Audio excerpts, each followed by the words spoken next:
Hello, Taurus. It's Maggie the Irish Gypsy here with your June 2025 mid-month general reading. So we're looking at the second half of June 2025 for the Earth sign of Taurus. Thanks so much for taking the time to tune in. Please do like, share, and subscribe. And if you know any of your other sign placements, Sun, Moon, Rising, Venus, watch those videos as well for additional insight. If something really hits home with you and you'd like to take a deeper look at what it means in your personal life, in your situation, or you simply like the reading style, if you're interested in a personal reading with me for yourself or as a gift for someone else, you can email me for more information, Maggie1McGuire@gmail.com. You can click on the description below of this video to also see those contact details.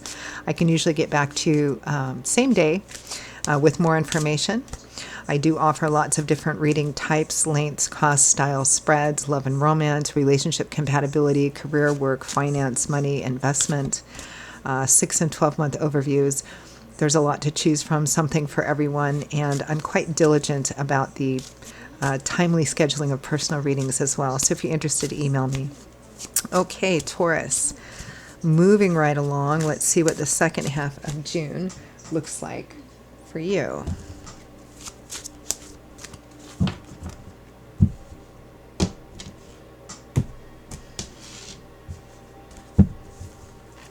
Okay. We begin with the Fool, the Zero card. The beginning of the Fool's journey. Who's us? We're the Fool, right? The first card is the Fool. The last card is the World, Major Arcana cards, and all the cards in between there represent all the different things that happen to us in different stages and chapters of our life. We go through, a variety of these cycles in our life. So a brand new cycle, starting a brand new chapter, can also represent getting out of your comfort zone, doing something new, taking a risk. But sometimes it can also represent literally being foolish in the sense that maybe you're not thinking things through enough. We'll see how the cards come out. We have the Two of Swords, tough choices. You might feel like your choices are limited. Some of you might be reluctant or resistant to actually facing a situation head on or facing the truth of a situation, because once we do that, then we are responsible and accountable for making choices and taking, action on something. So sometimes we prefer to remain blindfolded for a while or keep our heads stuck in the sand, right? Tough choices. The World. So here's that last major arcana card in the tarot. It represents completion, a significant cycle coming to an end, or at least in the sense that there's nothing more to be gained from it, because it's a card that represents a final ending and graduating into something new, a whole new landscape.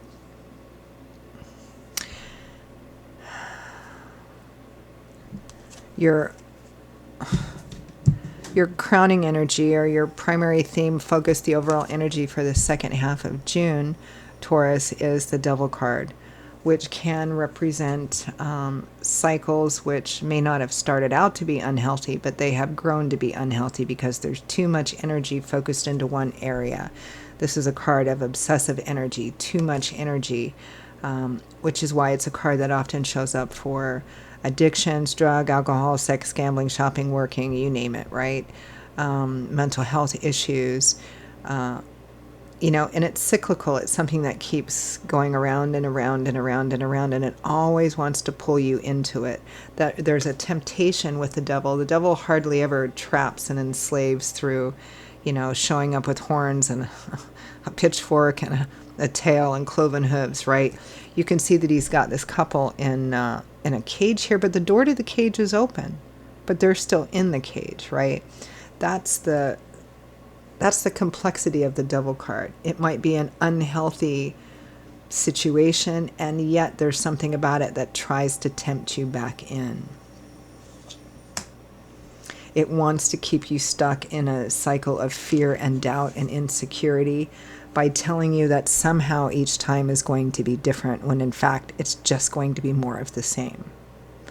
And that may be where the Fool card comes in here for some of you, in not thinking clearly. And we all want the best in a situation. Perhaps, particularly if it's like a personal relationship and it's just not working, but we love the person, or we're telling ourselves that we love the person and we keep trying, hoping that it's going to be different each time. Isn't that what they say the definition of insanity is? All right, let's unpack this a bit. Let's take a look at that Devil card.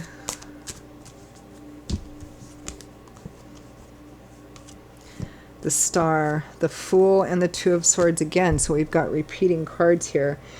That's why I always clarify with a different deck, because if we get repeating cards, it's Spirit trying to point us to the importance of a certain thing, right? We have the Fool and the Two of Swords here that we pulled initially. And here in clarifying, we also have the Fool and the Two of Swords here. And the Star, and this is clarifying the Devil. So this is where the Fool can sometimes be energy that is not working in our best interest, because the Fool just kind of steps off the beaten path into the unknown, not really thinking about the consequences or whether they've packed enough socks for the trip, or even really getting to a particular destination. He's just la la la la la, right? And sometimes that's what's required, taking that chance, getting out of our comfort zone, trying something completely new, traveling even, right? But here, clarifying the Devil and the Two of Swords and the Star. The Star is a card of renewed, restored hope, faith, and optimism. And it comes after the Tower in the tarot, which is usually an unexpected event that's often quite challenging for us. So here, this is what's describing an unhealthy cycle here with the Devil card. And I understand it. It's a tough situation. Whatever the situation is, whether it's a personal relationship, a friendship, love relationship, a job, this is the temptation to want to believe that it's worth investing in, even after the same thing or the same similar things keep happening over and over and over again, because you want so much to believe that each time you go back, or each time you re-engage, or each time you rededicate yourself to it or recommit yourself to it, that it's going to be different somehow this time. But it's not. It's an unhealthy cycle. And by going back to it over and over and over again, you become part of that cycle. Let's take a look at that Fool and the Two of Swords.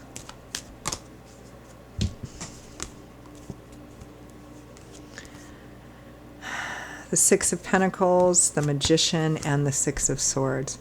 It's the same message, really. It's, if I keep giving enough, if I keep offering enough, I know I can make this work. I know I can. I know that I can achieve a healing path here. If I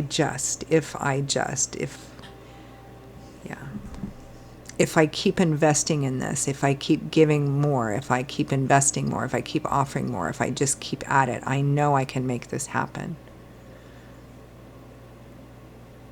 It's wishful thinking for many of you. A secondary message here is that give what is fair and then move away from the situation.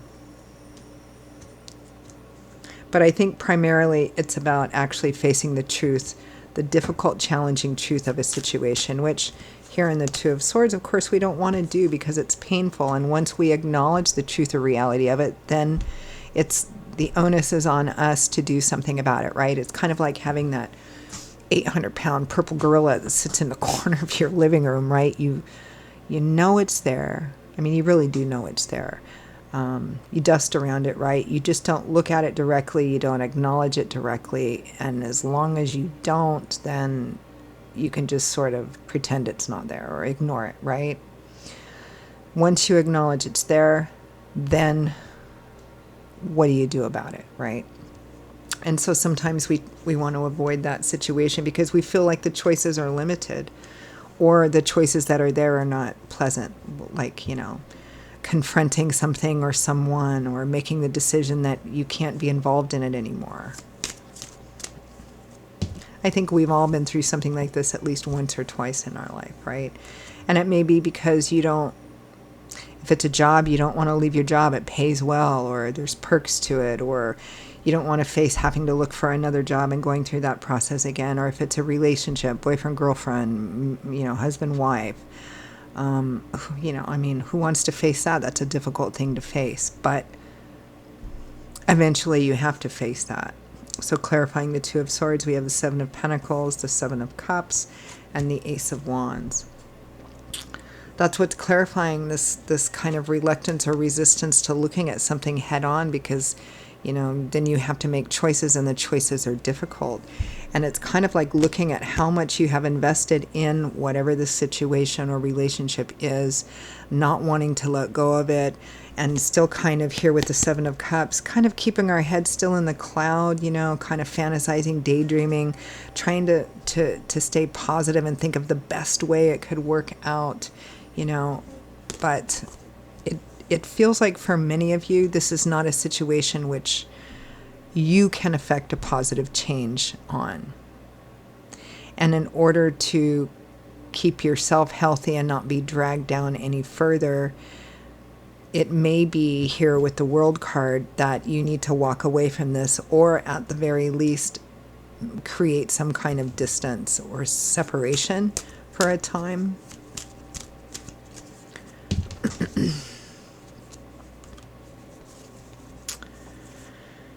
Yeah, the Hanged Man, the Three of Swords, the Ace of Swords. The Ace of Swords is kind of our wake-up call, right? It's the light bulb over the head. It's the epiphany. It's, waking up to see the truth of a situation, whether it's a great, positive, happy truth or an unpleasant truth, right?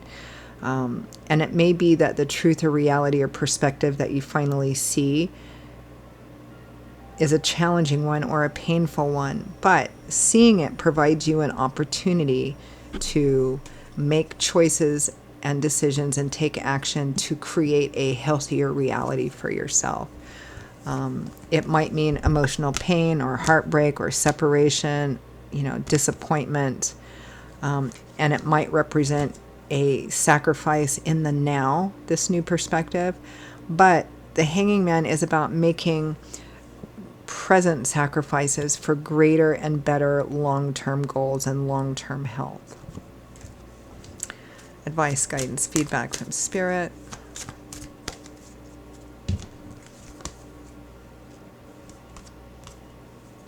The High Priestess and the Two of Wands. This is about using your intuition or your gut instinct, if you prefer, to make the decisions that you need to make, and to choose and take the course of action that you need to take. It's about listening to that gut instinct, which is actually Spirit's connection with us. Spirit's always trying to orient us on the best and healthiest, most joyful and abundant path possible. But we often, and so they send us these messages through synchronistic things or feelings in our stomach, or, ideas that won't leave our head, or truths that we try to ignore that keep coming back, because they're trying to get us on a better path. And it's about using that. And the fact that it's showing up also represents that you probably deep down know what to do in this situation.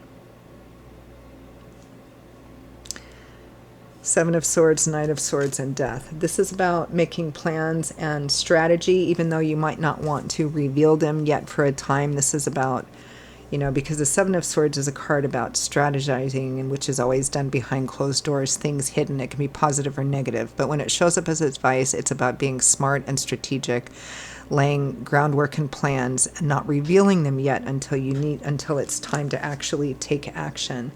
Death represents a final ending or a significant and profound change, which also represents the closing out of a chapter. Why? So that there can be rebirth afterwards. And in any kind of a situation, less so with work and more so with relationships, it might be the ending and leaving of a relationship because you simply cannot stay. If that profound change can't occur. Or it can be, temporary separation or something like that in order to provide the opportunity for the change that needs to happen. Either way, it's about cutting off this cycle and breaking this negative cycle here, and facing the truth, however challenging or painful that might be, is what needs to happen here. So I'm going to leave it there, Taurus. Those are your messages for the second half of June. And I hope for those of you for whom it resonated, I mean, For those of you for whom it did resonate, it's tough. Again, I think we've all been through some situation which has the same energy or similar energy at least once in our life, and it can be a tough thing to go through, having to face up to things we don't have to face up from because we don't want to face up to, because it requires choices and action from us we don't want to take, but it's necessary. So in that sense, I hope that for those of you for whom it resonated, it was helpful.